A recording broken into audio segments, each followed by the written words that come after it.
E eu fui incumbido de tratar sobre esse tema aí, ó, disciplina na igreja. Tá bom? Nós vamos tratar hoje disciplina na igreja. Deixa eu só testar aqui para ver se está funcionando, Tiagão. Tá tudo certo. Então, meus irmãos, sem mais delongas, no pensamento reformado, a tradição diz que há 3 marcas de uma igreja verdadeira. No pensamento reformado, pelo menos 3 marcas de uma igreja verdadeira. Uma das marcas é o compromisso com a palavra de Deus. Então, se você procura uma igreja verdadeira, procure uma igreja que tenha o compromisso com a palavra de Deus. A pregação, o ensino, tudo que se crê, tudo que se faz, é alicerçado nas Sagradas Escrituras. Outra marca da igreja verdadeira diz respeito à correta administração daquilo que no pensamento reformado chamam de sacramentos e que nós batistas chamamos de ordenanças. Quais são as ordenanças? Batismo nas águas e ceia do Senhor. Então, até por conta historicamente, a igreja no período da Reforma se levantou contra os excessos e algumas distorções da palavra promovidos pela igreja dominante à época, que chegou a 7 sacramentos, né? Então nós defendemos, à luz da Bíblia Sagrada, o batismo nas águas e a ceia do Senhor. E nós vamos tratar da terceira marca, não necessariamente nessa ordem, mas da terceira marca da igreja verdadeira, que é a disciplina na igreja. Antes de continuar, vamos orar, né? Nosso Deus e Pai, em nome de Jesus, fala conosco, Senhor, nesta manhã. Queremos meditar com base na Tua palavra sobre este assunto, disciplina na igreja. Instrua, ó Deus, através da minha instrumentalidade, a Tua igreja e o Teu povo, e que sejamos edificados para a glória do Senhor, em nome de Jesus. Amém.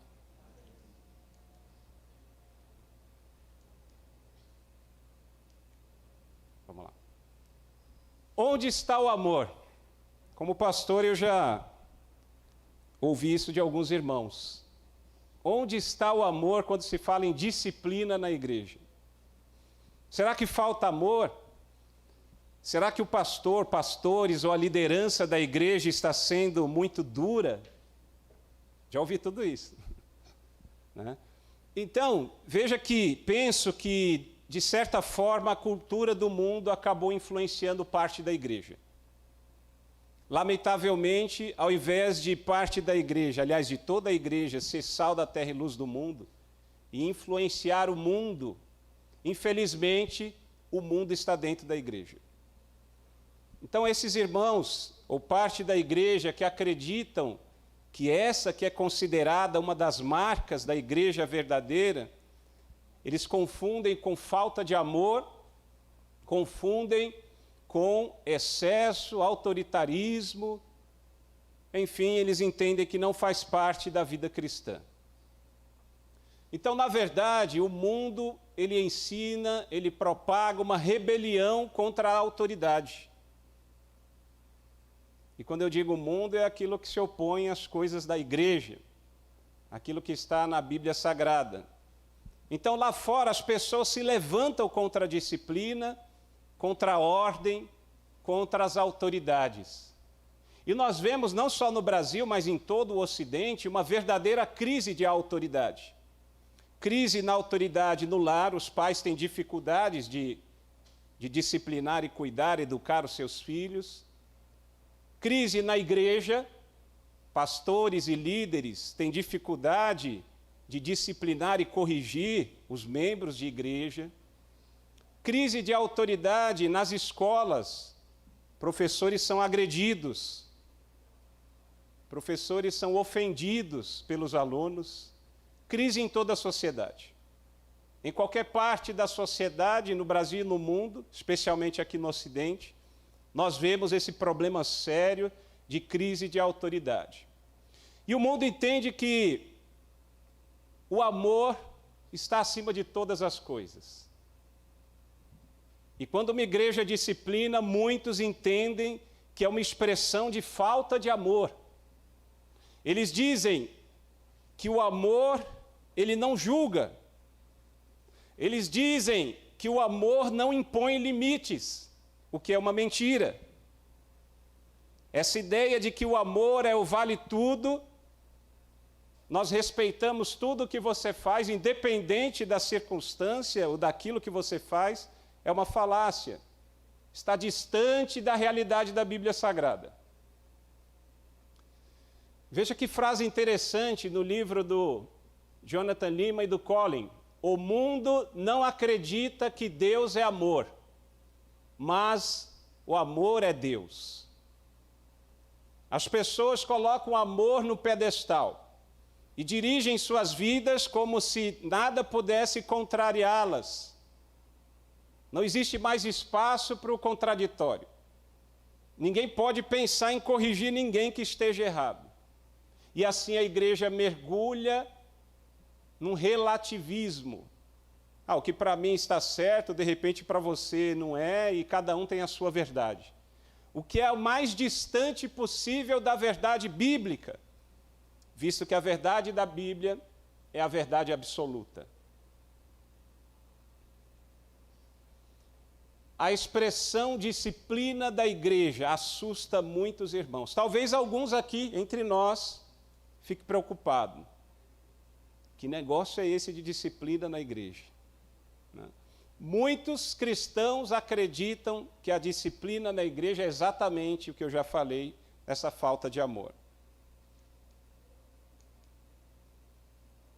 Mas eu quero mostrar para você, à luz da Bíblia, nós vamos discorrer ao longo dessa manhã o que a Bíblia diz sobre disciplina. E eu quero provar para você que a disciplina da igreja é amorosa. É muito ao contrário. Não deveria ser um assunto espinhoso. Disciplina na igreja é um assunto necessário. E a igreja que não trata daqueles que estão em pecado é uma igreja enferma. É uma igreja doente. É uma igreja que não glorifica a Deus. Disciplina da igreja é amorosa porque demonstra e expressa amor pelo pecador. O pecador é corrigido. Ele está errando o alvo, está no caminho mau. Leva então o pecador ao arrependimento. Por isso, disciplina expressa amor. Disciplina da igreja é amorosa porque mostra amor pela igreja e pelos cristãos mais fracos. Se alguém na igreja está em pecado e não há correção, outros crentes que estão na comunhão da igreja observarão e também se desviarão. Também se desviarão. Demonstra também o amor pelos incrédulos.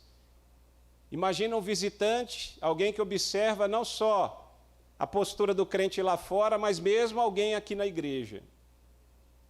De repente alguém sabe que um irmão está na prática do adultério, no seu trabalho, e ele visita a igreja e olha quem está lá no banco, de repente até no púlpito. Certamente isso causa escândalo e deboche, zombaria com a igreja do Senhor. E claro, demonstra também amor por Cristo. A disciplina na igreja visa a pureza da igreja e honrar o nome do Senhor Jesus. O crente não pode viver na prática do pecado. Nós pecamos todos os dias, é verdade. Por pensamentos, palavras, ações, omissões. Mas nós não podemos, como filhos de Deus, viver na prática do pecado. O pecado não pode ser um hábito na vida do crente. Talvez um tropeço, um acidente, mas nunca um hábito.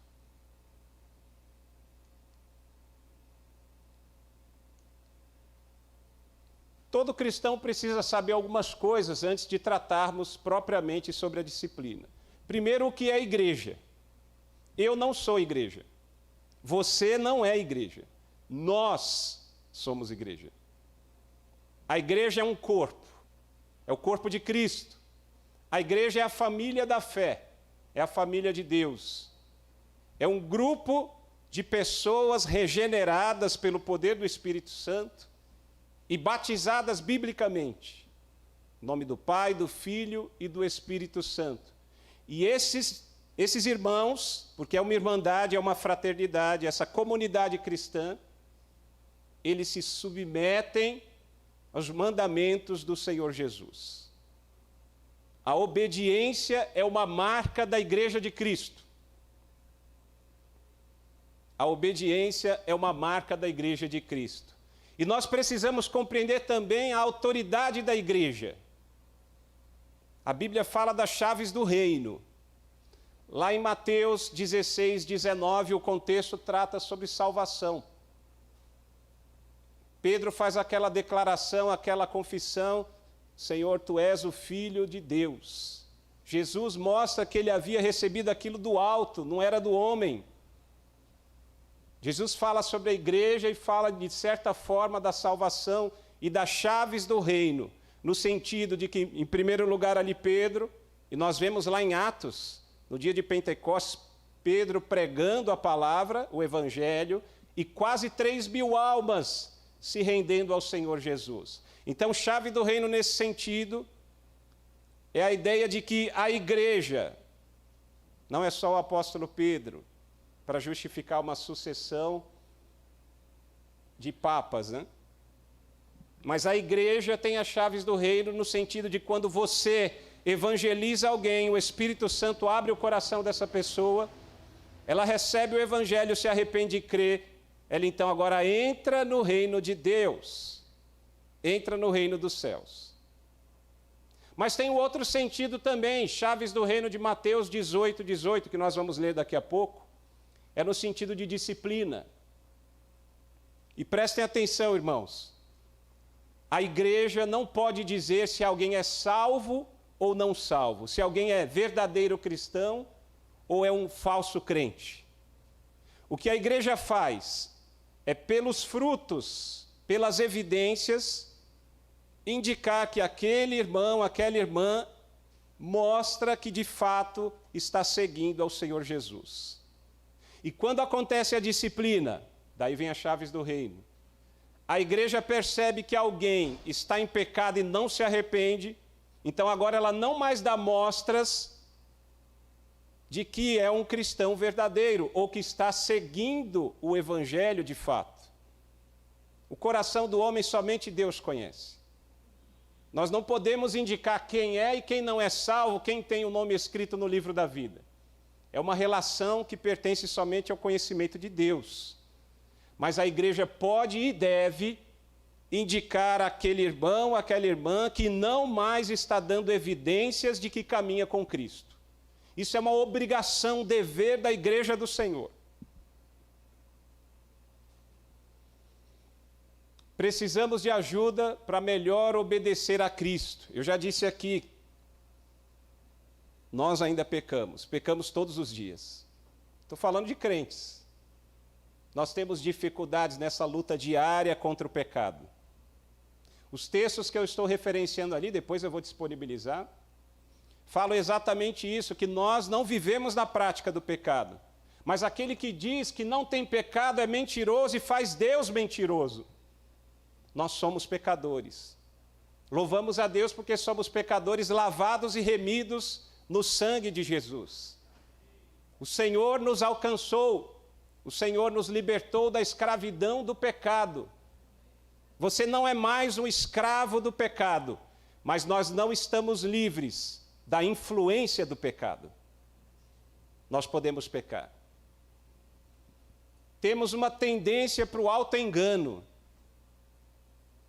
Muitas pessoas que frequentam igrejas, religiosos, acreditam, por ser dizimista, por frequentar dominicalmente a igreja, por ter o seu nome escrito no hall de membros, talvez porque exerçam um ministério, algum cargo na igreja, estão quites com Deus.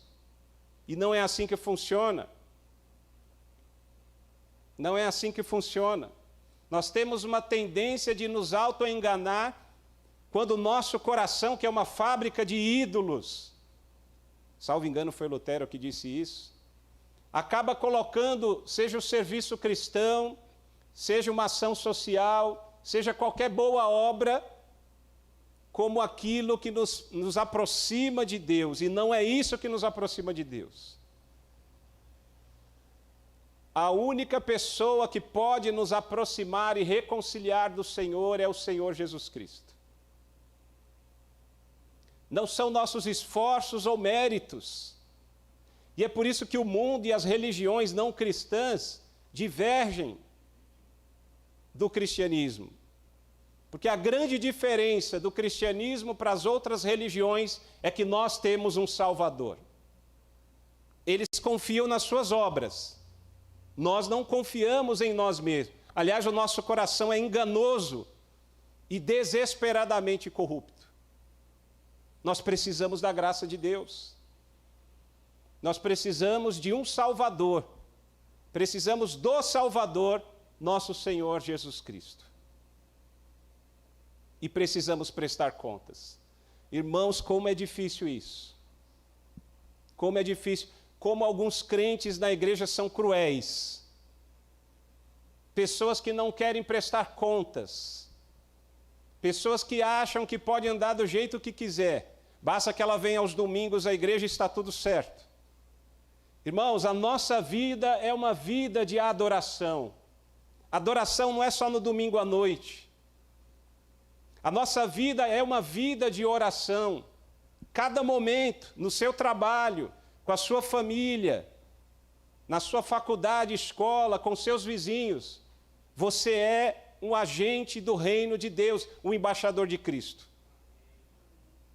Não adianta você colocar um terno, Bíblia debaixo do braço ou no celular, né?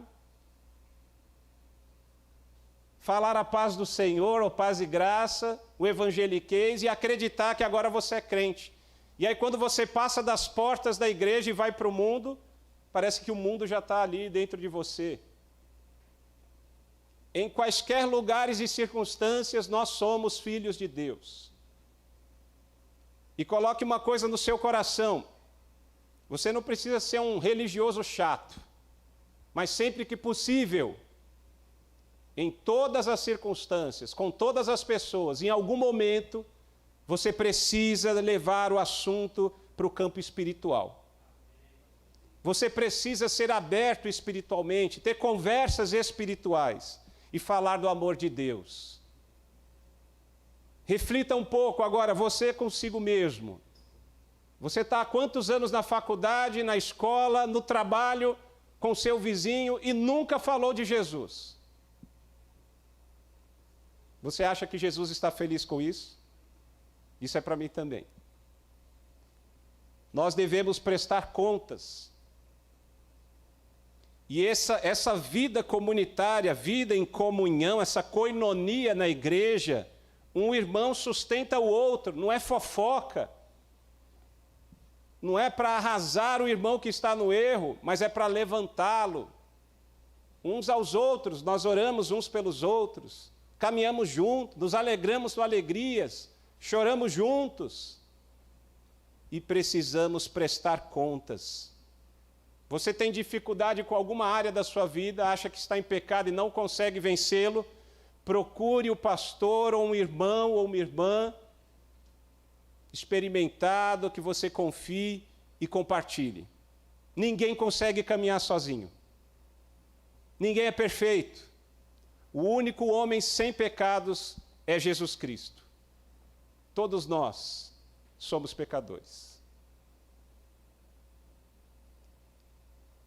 E feitas essas considerações, pressupostos, o que é disciplina da igreja? Lembrando que nós, filhos de Deus, somos discípulos de Cristo. Discípulos são seguidores. Nós seguimos a Cristo, nosso Mestre, Senhor, Salvador, amigo, fiel e verdadeiro. E se somos discípulos, nós obedecemos a Cristo e a seus mandamentos. Veja que não há incompatibilidade entre amor e obediência, como muitos pensam. O próprio Senhor Jesus disse: vocês me amam, vocês guardam meus mandamentos. Então, na verdade, a obediência é uma expressão do amor verdadeiro, não o amor que o mundo prega. O amor verdadeiro, ele é acompanhado ele anda de mãos dadas com a obediência. Você quer ver alguém que ama Jesus, que ama a Deus sobre todas as coisas e ao próximo como a si mesmo, que é o grande mandamento? Observe a vida de santidade e obediência dessa pessoa. Quanto mais obediente, a pessoa está mais próxima de Deus. A disciplina da igreja ajuda a melhor obedecer a Cristo. Nós vimos que nós precisamos de ajuda para obedecer a Cristo. A disciplina na igreja ajuda a melhor obedecer a Cristo, inclusive na santificação. A santificação era tanto um ato quanto um processo.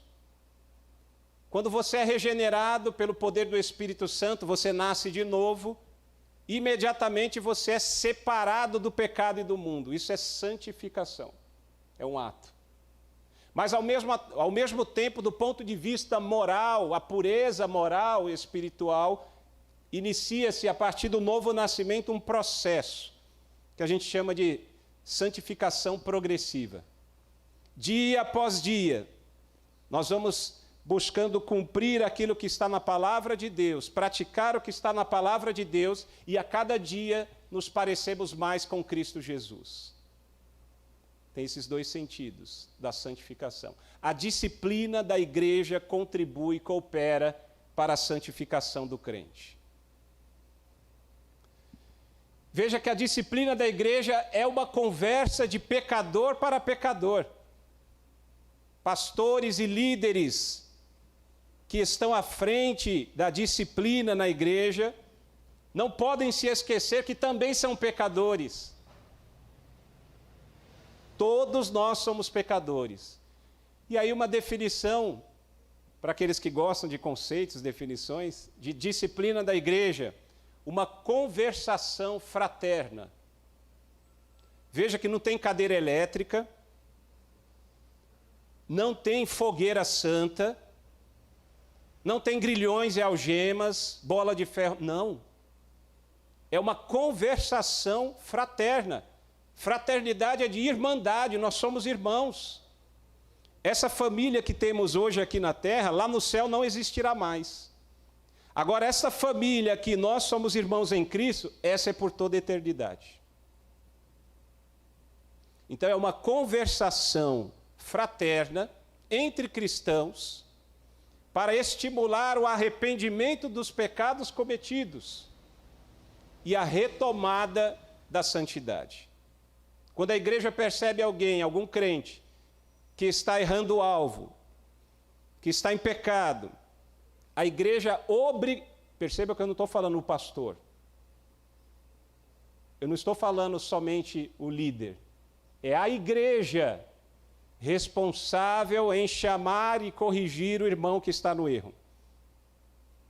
Porque nós chegamos num ponto que tudo é depositado nas costas do pastor, como se o pastor não fosse um ser humano pecador.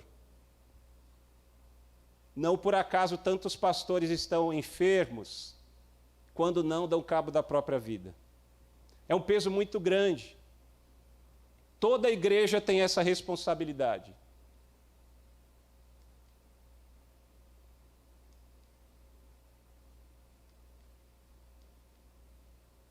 Opa, falha. Opa, vamos lá. Mais um pressuposto importante. Não adianta falar em disciplina na igreja se nós não somos autodisciplinados. Então percebam que a disciplina começa com você mesmo. A disciplina começa na luta contra os seus próprios pecados. E quanto mais você se autodisciplinar, certamente menos necessária será a disciplina na igreja, que é, apesar de uma necessidade, ela é constrangedora. Então, cada um de nós, como discípulos de Cristo, filhos de Deus, temos o comprometimento de corrigirmos os nossos caminhos, de cuidarmos dos nossos pensamentos, de vigiarmos as nossas ações e omissões, para que haja menos necessidade de disciplina na igreja. O próprio Senhor Jesus disse: hipócrita, tira a trave do teu olho para falar do cisco do olho do seu irmão. E eu entendo nessa passagem que Cristo está dizendo para a gente olhar para dentro de si mesmo, visando essa autodisciplina. Sabe como funciona a mente humana pecaminosa? Muitas vezes apontamos para o pecado do irmão, exatamente para ocultar os nossos próprios pecados. Não por acaso ninguém procura o padrão Jesus Cristo como padrão de santidade, de perfeição. Não, ali é muito perfeito. Geralmente a nossa mente humana pecaminosa procura outro pecador e alguém que esteja abaixo do seu nível de pureza moral e espiritual. O nosso referencial tem que ser Jesus Cristo. É o ideal. Não olhe para o pastor, não olhe para o líder, não olhe para ninguém, nenhum homem, olhe para Jesus Cristo. E aí você não vai ficar condenando ninguém. Porque você vai lembrar que você também é pecador, que eu também sou um pecador. A autodisciplina também se expressa pela submissão à disciplina dos irmãos e da igreja. Tem crente na igreja que acha que está acima da lei e da ordem, que está acima da Bíblia, que está acima da liderança da igreja, e não se submete à correção, nem de pastores, nem de líderes da igreja e nem dos irmãos. Falta autodisciplina. Nós devemos nos submeter à disciplina que os irmãos, que os líderes e que a igreja impõem. No mínimo, nós devemos ouvir. Eu sei que não é bom, ninguém gosta de ser corrigido. E a gente vai ficando mais velho, é pior ainda, né? A paciência é menor, né? Poxa, eu estou tão velho, vou ficar ouvindo. Mas a verdade é que Deus usa homens e mulheres, de repente, para apontar algum erro em nossas vidas. Controle a ira, porque a nossa ira não produz a justiça de Deus. Entregue nas mãos do Senhor. Considere aquela correção. Você já parou para pensar que de repente a pessoa está falando a verdade, que você está no erro? E às vezes acontece e você será acusado falsamente, sem fundamento. Mas pelo menos considere. Coloca na gaiola aquele bichinho da raiva, que ninguém gosta de ser corrigido. Dá um tempinho, respira, considere a acusação, a correção, e quando você estiver calmo, depois de orar e falar com Deus, você veja se você não precisa mudar o seu rumo. Tem gente que não só não se submete à disciplina da igreja, que para facilitar muda de igreja. Preferencialmente essas igrejas de 10 mil membros, que a comunhão é bem mais difícil. E acha que está tudo, zerou. Está tudo certo. Se esquece que a igreja é de Cristo. Não tem como ocultar nada de Deus. Leiam lá o Salmo 139. Não adianta mudar de igreja, irmãos. Talvez o problema não esteja na igreja. Talvez o problema não esteja nos irmãos. Talvez o problema seja você. E você precisa considerar o que Deus faz através dos irmãos, dos pastores e dos líderes. Outra maneira importante, procure quem te fez mal para pedir perdão. Você vai oferecer uma oferta ao Senhor. No altar, lembra que alguém tem alguma coisa contra você. Deixa a oferta no altar, vai até o seu irmão e se reconcilie com ele. Depois volta para adorar a Deus. Não podemos empurrar com a barriga, porque Deus conhece o oculto do nosso coração. Quando você está no secreto do seu quarto, derramando lágrimas, ou talvez murmurando, esmurrando o céu, né? Deus viu, Deus ouviu. Tudo o que fazemos, tudo o que pensamos, Deus sabe, Deus conhece. Acabamos de estudar aí o trimestre. teontologia, a doutrina de Deus. Não tem como escapar da onisciência de Deus, do Deus Todo-Poderoso, Deus Soberano. Não pense que jogando para debaixo do tapete o seu pecado vai ficar tudo bem. Não pense que você engana muita gente por muito tempo. E mesmo que aconteça da sua vida inteira você enganar muita gente por muito tempo, Deus você não vai enganar. E todos nós vamos comparecer diante do tribunal de Cristo. Então procure a quem fez mal para pedir perdão e perdoe também. Perdoe também. Assim como Deus nos perdoou. E vamos falar sério, aqui entre nós, você com você mesmo, na verdade. Eu não merecia o perdão de Deus. Eu só merecia condenação. Mas Deus enviou Jesus Cristo, seu Filho, para obedecer perfeitamente à lei de Deus, no meu lugar. E como se não bastasse isso, Jesus ainda derramou seu sangue, o justo pelo injusto. Eu sou injusto, eu sou pecador, eu mereci o inferno. Esse amor de Deus é incomparável. Então nós temos sim o dever, o dever de perdoar também. Está difícil. O que não é disciplina da igreja? Olha o juiz aí, o carrasco. Não parece com ninguém, não fica procurando com quem. Não é falta de ninguém. Disciplina da igreja não é atitude moralista. A igreja não é um estado policialesco. Os irmãos ficam ali nas pilastras da igreja procurando alguém que está errando. Nas gôndolas do mercado para ver o irmão que está comprando uma vodka. Irmão, eu vi. Não é assim, irmãos. Não é isso que a Bíblia propõe. Nós não estamos, é uma caça ao erro, não é isso. Não é uma atitude severa, mas também não é apática.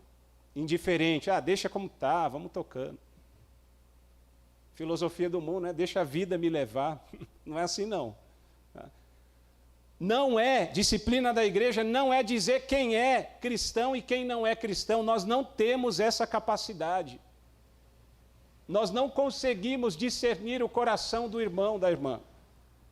Repito, trabalhamos com as evidências, com os frutos, e confiamos na providência divina, na soberania de Deus.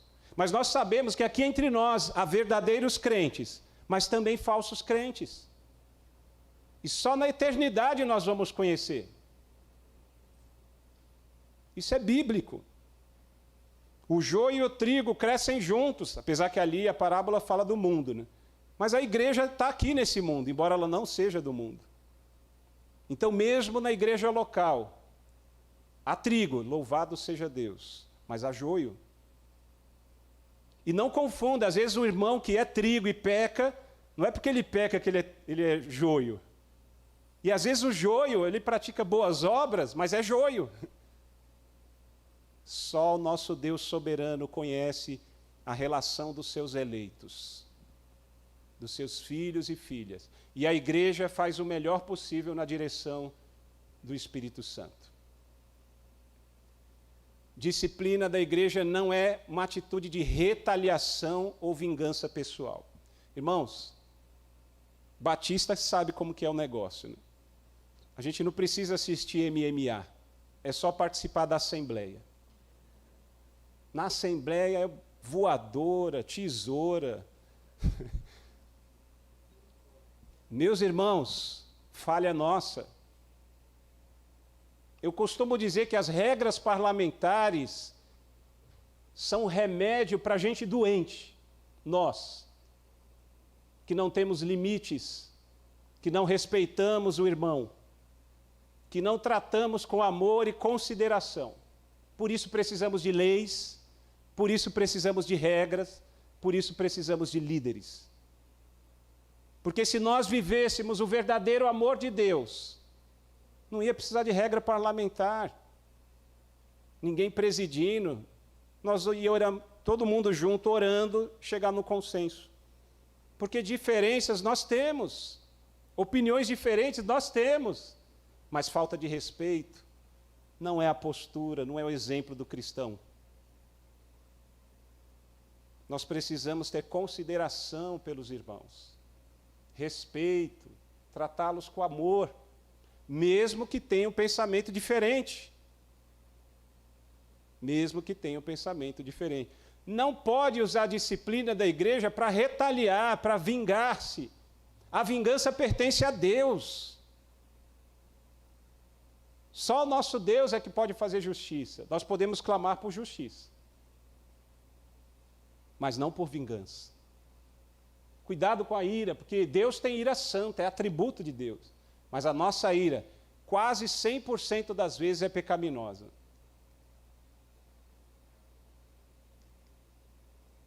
Por que a disciplina da igreja é importante? Primeiro, para evitar a disseminação do pecado. 1 Coríntios 5,6, a segunda parte diz: não sabeis que um pouco de fermento faz levedar toda a massa? Eu não sou engenheiro, tem algum engenheiro aí? Mas numa estrutura de uma ponte, se tem uma infiltração bem pequenininha, e ela vai aumentando, daqui a pouco compromete toda a estrutura. Na igreja é assim.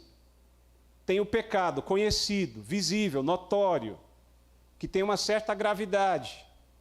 Não há arrependimento por parte do pecador. A igreja não faz nada, toda a igreja está comprometida. O ambiente na igreja vai ser insuportável. Se não tratar, vai ser insuportável, vai contaminar as pessoas. Disciplina faz a igreja crescer em santidade e saúde. Hebreus 12 fala que Deus disciplina seus filhos. Nós devemos imitar a Deus. Então a disciplina faz parte da vida da igreja. E porque vivemos numa aliança fraterna. 1 Coríntios 12, 25, 26. Tenham os membros igual cuidado uns dos outros, de maneira que se o membro padece, todos os demais sentem. Por isso que o ambiente fica terrível. Se tem um irmão em pecado, o pecado é conhecido, a igreja não trata, toda a igreja vai sofrer. Não pode ir empurrando com a barriga, jogar para debaixo do tapete, tem que ser tratado. Não é falta de amor, muito pelo contrário, é expressão de amor. Disciplina é expressão de amor. A disciplina faz parte do discipulado, e isso que muitas vezes nós esquecemos. O discipulado cristão tem por propósito o crescimento espiritual e o amadurecimento na fé cristã. Nós seguimos a Cristo. Como? Através do aprendizado, da instrução, do ensino, a pregação, a EBD. E também através da imitação. Nós olhamos o exemplo do pastor ou dos pastores, nós olhamos o exemplo do diácono, da diaconisa, nós olhamos os exemplos dos casais. Então, um jovem casal precisa olhar o exemplo de um casal experiente da igreja. Um profissional liberal autônomo, ele precisa dar o exemplo, o mais experimentado, para aquele jovem que está começando. O ensino não é só de púlpito, o ensino é no dia a dia. O discipulado é isso. Veio o irmãozinho, está chegando agora, foi batizado, alguém tem que colar no irmãozinho, na irmãzinha. É homem, homem discipula homem. É mulher, mulher discipula mulher. E tem que ensinar como que é ser crente. Não só de conhecimento intelectual. EBD não é só para acumular, o discipulado não é só para acumular conhecimento. Aquela prova é uma bênção, Sérgio. Aquela prova ajuda. Mas a verdadeira prova é o dia a dia. É a aplicação prática das Escrituras Sagradas. Não adianta ter... Por exemplo, eu fiz Mackenzie, e lá nós tínhamos colegas ateus fazendo teologia. Conhecimento. Só conhecimento. Não é isso que buscamos com a EBD, não é isso que buscamos com a pregação, é transformação radical de vida pela obediência à palavra de Deus. É relacionamento profundo com Deus. Quanto mais você estiver perto de Cristo, menos você vai pisar na bola. Tem que caminhar junto com Cristo. E às vezes Deus usa homens e mulheres que estão juntinhos de Cristo. Caminha junto com Ele que você vai sentir a presença de Deus. Assim como tem gente que é melhor você se afastar um pouquinho. Porque senão você vai ser afastado de Cristo. Ore, peça direção ao Senhor. Ele vai colocar aqui nesta igreja a homens e mulheres de Deus. Você que está chegando agora. Há homens e mulheres de Deus que dão bom testemunho, que são obedientes, que são amorosos, pacientes, que são mansos, entregam as contendas, os conflitos ao Senhor. Sabem que não são estrela, não são protagonistas. Cristo é a cabeça da igreja. Jesus é o protagonista. Nós não somos nada, irmãos. Não somos ninguém. Só que uma parte que nós esquecemos do discipulado é a correção. Imagina um professor dando aula de matemática, física, para testar o conhecimento dos alunos. Ele aplica uma prova, aí ele aprova todo mundo sem corrigir a prova. Se no mundo básico é isso, aqui na igreja não é diferente. Você recebe a palavra do Senhor, tem conhecimento de Deus, conhecimento não só do intelectual, mas de relacionamento com Deus, de mudança de vida, obediência. E aí na vida você é colocado à prova, o tempo inteiro, irmãos, a vida toda. Você quer facilidade? Se afaste dos caminhos de Deus.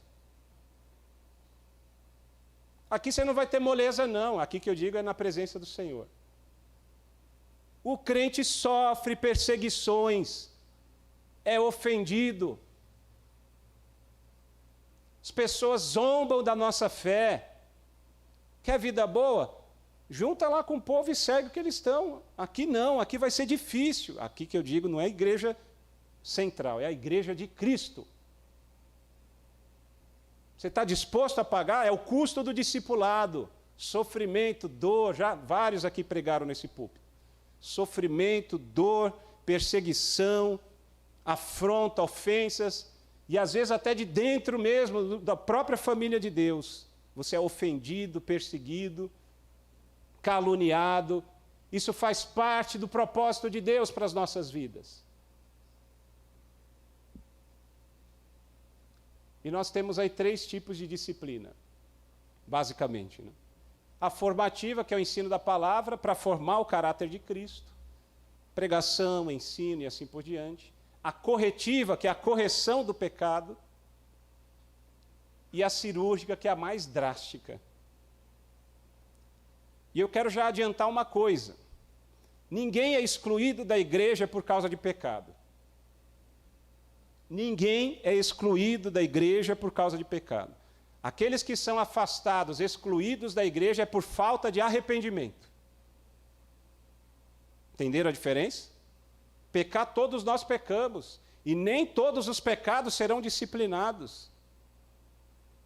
Mas aquele que tem um pecado grave, conhecido, e não se arrepende, pela falta de arrependimento, a impenitência, esse ele tem que ser afastado da comunhão da igreja.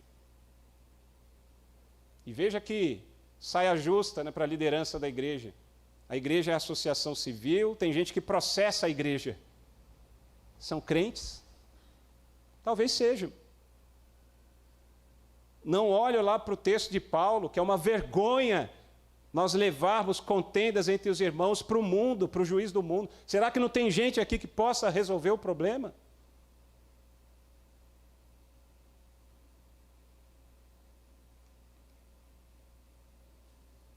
O que Jesus falava sobre a disciplina? Para aqueles que pensam que disciplina não é coisa de igreja e não é coisa de crente. Jesus falava de disciplina, não falou pouco não. Assim como ele falou muito de inferno. Tem gente que diz que não existe inferno, porque o amor de Deus é incompatível. Quem mais falou de inferno foi Jesus. Inferno é condenação, é juízo, é castigo, é disciplina.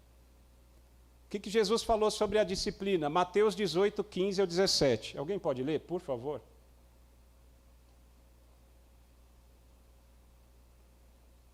Mateus 18, 15 ao 17. Só um minuto, a gente tem um microfone aqui?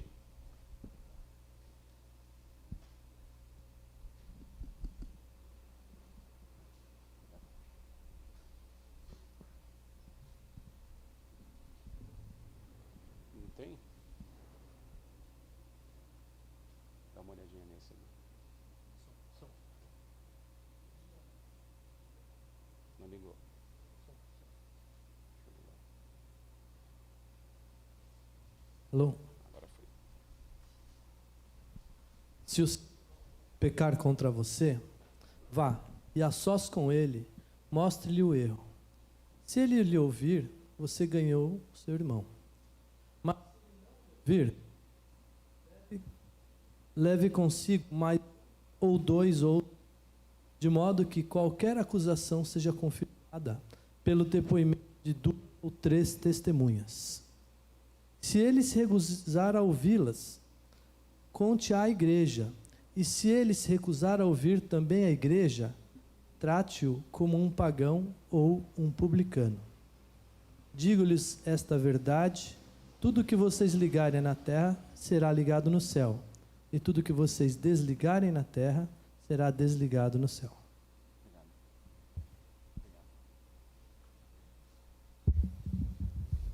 Ouviram bem?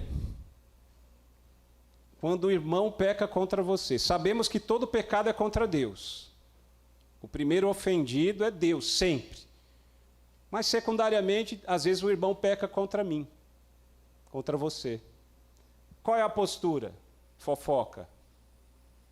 Leva no círculo de oração.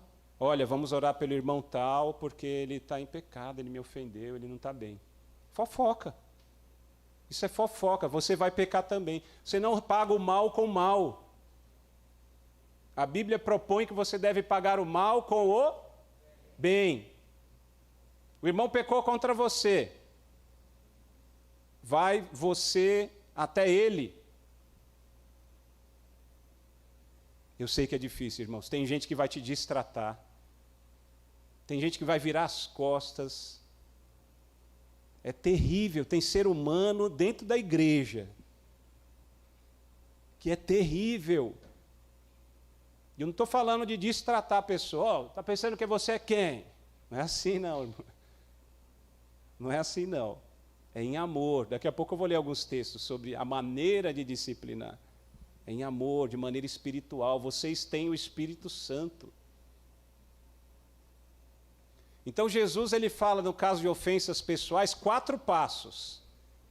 Em todas as circunstâncias, em quaisquer um desses passos, nós precisamos conversar e orar muito. Eu tive aqui na igreja experiências nesses 12 anos, positivas e negativas, porque eu confronto. E às vezes eu fui confrontado também. Tem pessoas que respeitam. Tem pessoas que agiram muito mal, e eu tenho uma prática, quando eu estou irado, eu não tomo decisões. Não falo nada, não me dirijo à pessoa. Fico quieto, vou orar, e quando eu estou tranquilo, aí que eu vou tratar. Aconteceu aqui na igreja. A maioria das vezes as pessoas me perdoam, a gente se abraçou, oramos, mas algumas vezes, infelizmente, a pessoa não se dobra. Não se dobra. Jesus dá os passos. O primeiro, em particular, se ele te ouviu, louvado seja Deus. Aí para, não tem que espalhar mais. Ou lembrar, o dia que ele pisar na bola de... Sabia, aquele dia lá que você... Não, ali já era. Lança no mar de esquecimento. Se vocês se acertaram, perdoe. Perdoar, eu não lembro quem disse, mas perdoar não é esquecer o pecado.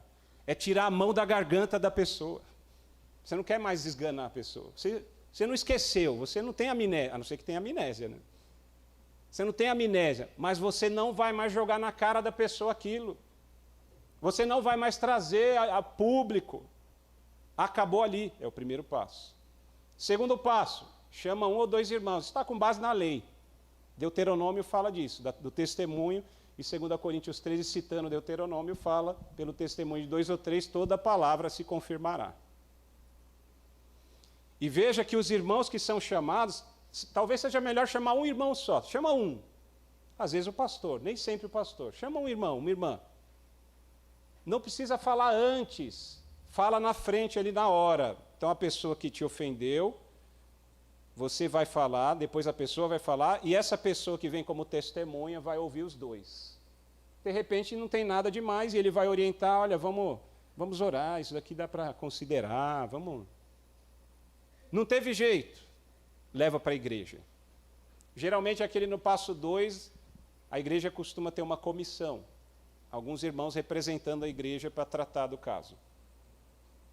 Não deu certo. E aí, meus irmãos, tem que ser em últimos casos, só no último caso, levar para a igreja, porque aí vai ser de conhecimento de todos. E mesmo assim, leva só o essencial, não precisa entrar em detalhes. Eu tive que lidar com uma situação em determinada igreja, gravíssimo, não dava nem para falar. Só que não tinha prova nenhuma.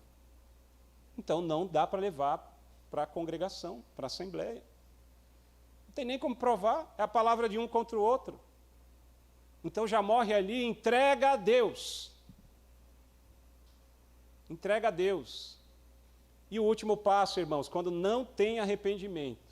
Não se arrependeu no primeiro passo, o ofensor. Não se arrependeu no segundo passo, com testemunha. Não se arrependeu diante da igreja. Depois de muito, por isso que eu coloquei lá, conversar e orar mais de uma vez. Muita conversa, muita oração. Não é um processo rápido. Ninguém tem prazer em corrigir quem está no erro, mas é necessário. Não teve jeito. Aí a igreja vai decidir. E é a igreja que decide. Aí não pode ser só um pastor ou pastores. Biblicamente, a igreja decide. A comissão, o grupo vai apresentar a situação e a igreja vai definir a assembleia. Mas a igreja precisa ser madura para tratar dessas coisas. Ai, que dó do irmão, que coisa triste. É dó de toda a igreja, irmãos.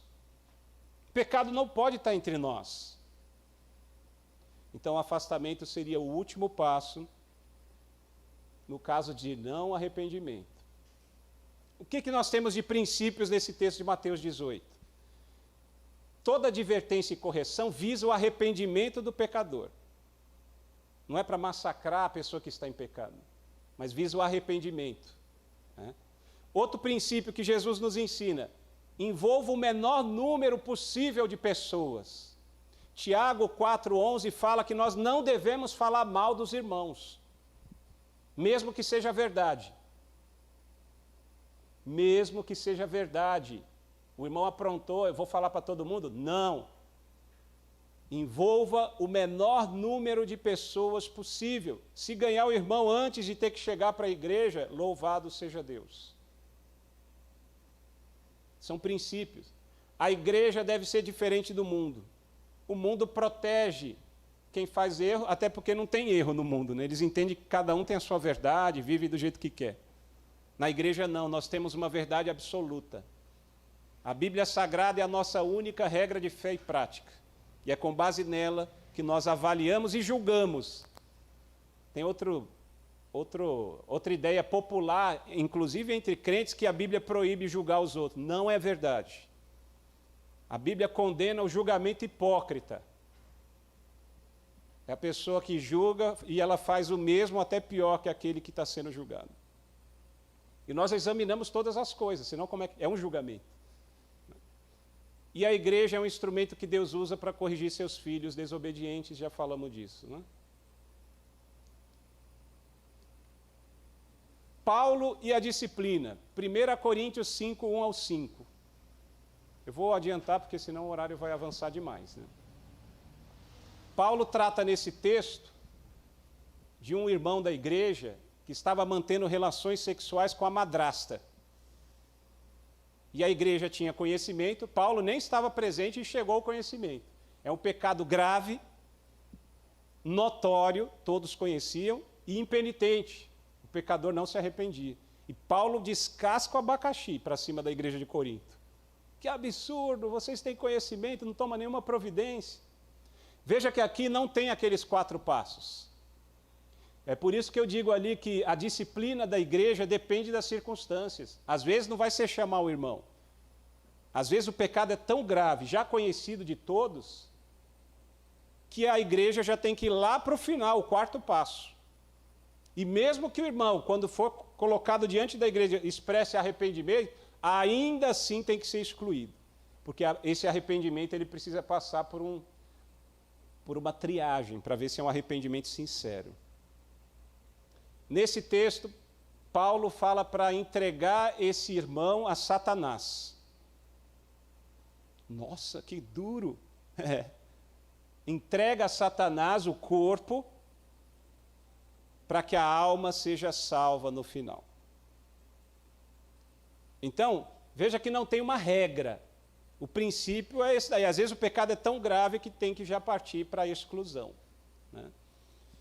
Não há um modelo único para a disciplina. Mas esse entregar a Satanás, que aparece em 1 Coríntios 5 e 1 Timóteo 1, 20, ele diz respeito à correção, ensino. Tá bom? Nada mais do que isso. É uma palavra dura para tratar sobre... E aqui a gente tem princípios de vários textos bíblicos sobre a disciplina, né? Gálatas 6:1 fala que nós que somos guiados pelo Espírito, então se você tiver agindo fora da vontade do Espírito, não participe de disciplina. Mas aqueles que são guiados pelo Espírito, com mansidão, deve ajudar aquele irmão que está em pecado a voltar ao caminho certo.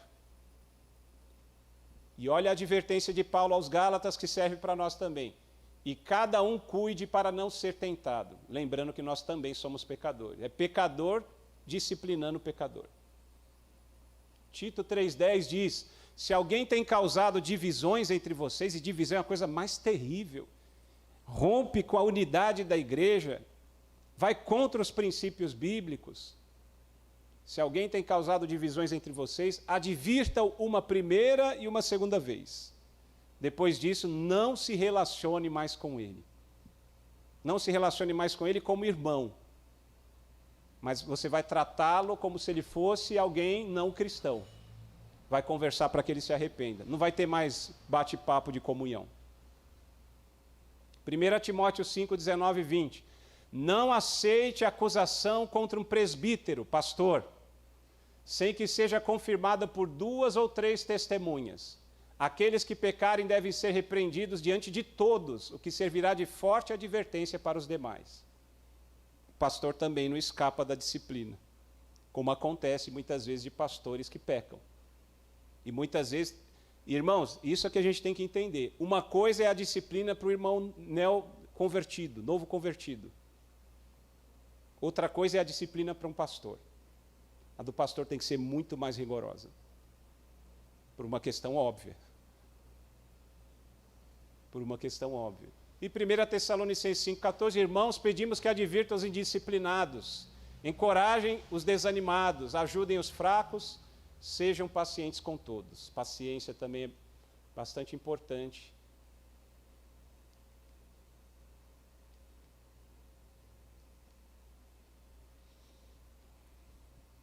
Como é que a gente lida com pecados que não podem ser confirmados? Não tem testemunha, não tem prova. Entregue a Deus, ore. Não passe para frente. Não passe para frente. A não ser que a ofensa seja contra você, você pode chamar, tem os 4 passos, chama uma testemunha, de repente o ofensor confirma. Não tem como confirmar, então não passa para frente. Entrega para Deus direto. Ore, entregue, Deus ele vai fazer o que tem que ser feito. A disciplina geralmente é pecado visível, ou seja, conhecido, grave, impenitente.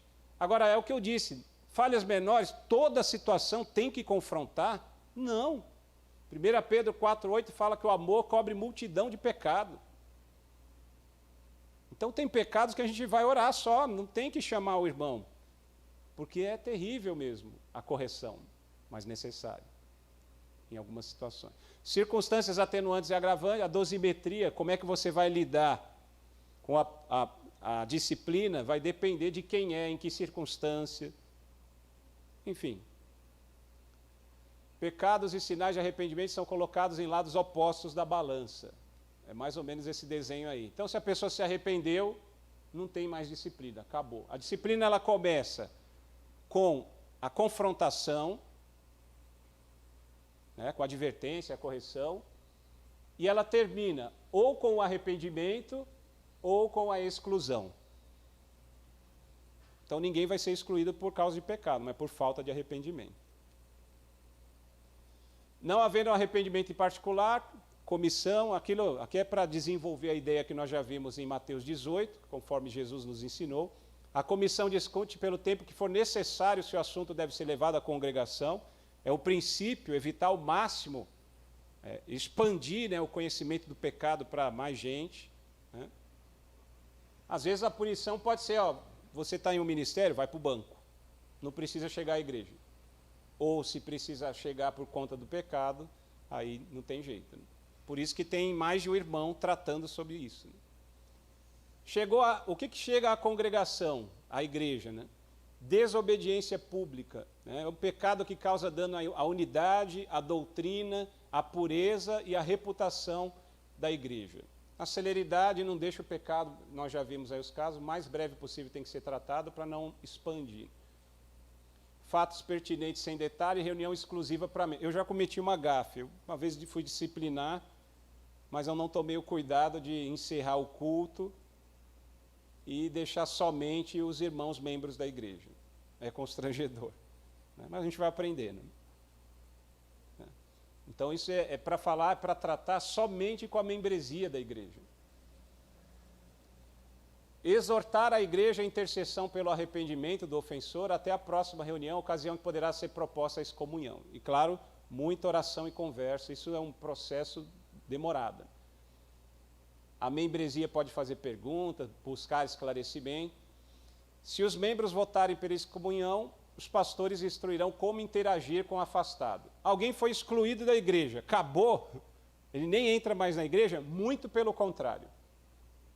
Muito pelo contrário. Ele participa de tudo, ele só não vai participar da ceia, não vai poder participar dos ministérios da igreja, dos departamentos, e o contato dos irmãos com aquele que foi excluído é no sentido de resgatá-lo à comunhão. Sempre, ó, você precisa se arrepender, você precisa voltar para a comunhão, e assim por diante. A exclusão não é por causa de nenhum pecado, mas por causa da falta de arrependimento. É um remédio amargo para o cristão que se afastou da santidade, ou a disciplina acaba revelando alguém que nunca foi cristão. Isso também é possível. Ocorrem distorções na prática da disciplina, lideranças, pastores que abusam do poder. Por causa disso não vai ter mais disciplina? Não, porque a disciplina é uma ordenança na palavra, é ordem na palavra de Deus, deve ser praticada. Todos os cristãos devem disciplinar todos os cristãos, inclusive pastores, já falamos. A atitude do cristão e da igreja na disciplina é de médico, não de juiz, policial ou carrasco. Então, a atitude da igreja com relação ao ofensor na disciplina é de médico, buscando a reconciliação, a restauração.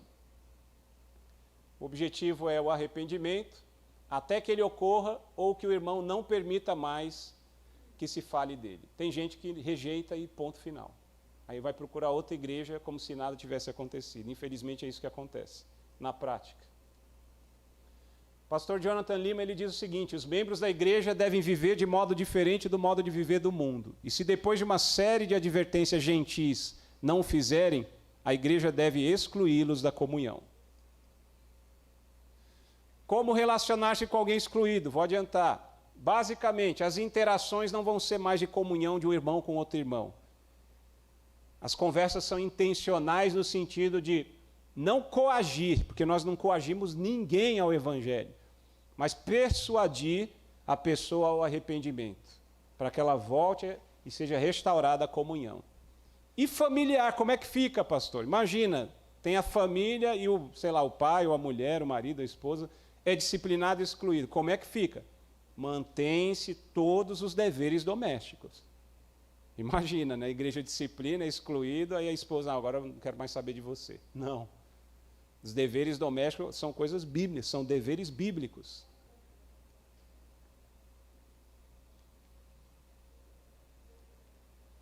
Estou acabando, irmão. E, finalmente, como funciona a reconciliação e restauração? Então, já disse, a disciplina visa a pureza da igreja e a restauração do pecador, mas a igreja não deve exagerar na dose. Em 2 Coríntios 2, Paulo ele chega a dizer, igreja, chega, tá bom. Senão Satanás vai prevalecer contra a igreja. O irmão já foi disciplinado. Talvez seja até uma menção daquele de 1 Coríntios 5. Então agora vamos receber o irmão em amor. Né? Vamos receber o irmão em amor. Então ele é restaurado a comunhão da igreja. Então a igreja declara publicamente o perdão, ratifica o seu amor pelo arrependido e celebra. É o irmão que estava no erro e voltou. não há período de avaliação, nem existe cidadania de segunda classe. A pessoa foi restaurada a comunhão, está com o nome escrito de novo no rol de membros da igreja, não tem que ficar avaliando, passado é passado, vamos começar de novo. E não é necessariamente reintegrada a membresia no sentido de que muitos irmãos, até por conta do pecado cometido, não têm mais condições de ficar na mesma igreja. Então ele é restaurado a comunhão, mas para evitar o constrangimento, dada a circunstância do pecado, ele acaba procurando comunhão em outra igreja. Irmãos, era isso aí. Está todo mundo no nosso silêncio fúnebre, mas a disciplina é algo bíblico e necessário. E é expressão de amor. Mas é duro mesmo, é terrível. Tomara a Deus que não precisemos tratar em disciplina, todos os irmãos tenham sabedoria e maturidade para tratar em níveis de grupos menores, para não chegar ao limite de até uma exclusão. Só Deus, só o Senhor para nos preservar, só Ele, porque se depender de nós, não há esperança. Pai, em nome de Jesus, agradecemos por Tua direção, pedimos perdão dos nossos pecados e suplicamos que o Senhor nos conceda graça, sabedoria, para lidarmos com irmãos e irmãs que pecam. Todos nós pecamos, Senhor. Mas há circunstâncias que demandam tratamento e precisam do trato por parte da igreja, para a preservação da pureza da igreja, para que o Senhor seja honrado. Dá-nos, Senhor, sabedoria e que tudo seja feito para a honra e glória do Teu santo nome. Essa é a nossa oração, agradecidos em nome de Jesus. Amém.